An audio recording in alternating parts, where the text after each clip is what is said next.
Tara, shooting naman sa kusina. Hayya! Hello mga Bebe Loves! So for today's video, magluto tayo ng sinabawang orange na isda. Kung alam mo yung pangalan niyan, ikaw nang bahala. So binili itong buhay pa, pero dinala dito sa bahay, patay na.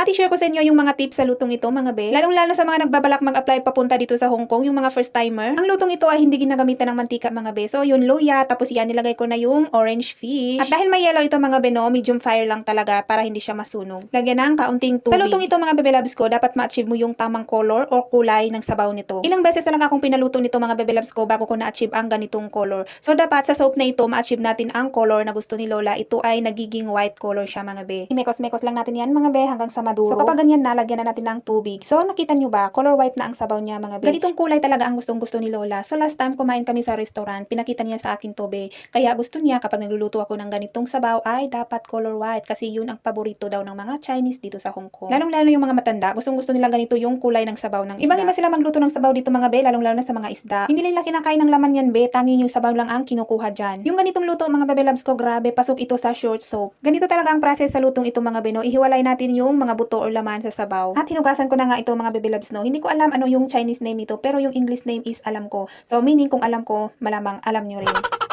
Pasok ito sa lutong short soap mga bebe loves no kung tawagin. Dati nag-upload ako dito ng paano magluto ng long soap at nag-request di ba kayo paano magluto ng short soap. So ito na nga siya mga bebe loves. So pakuluin lang natin ito mamaya. Ito yung choy na inilagay ko mga bebe loves no. Ito ay winter melon. So ganyan lang yung pag-slice ko dyan. At ayan nilagay ko na nga mga kabebe loves yan yung winter melon. Grabe. So pakuluan natin yan into medium fire. Ayan, takpan. Grabe. Kapag kumulo na yan mga bebe loves no, i-check lang natin kung lumambot na yung winter melon. Paboritong paborito ito ng mga amo ko mga bebe loves no. Kung gusto mong sumaya, lumigaya yung mga employee mo, what are you waiting for? I-try mo na yung recipe na ito. Easy and quick na luto mga be. Ni hao!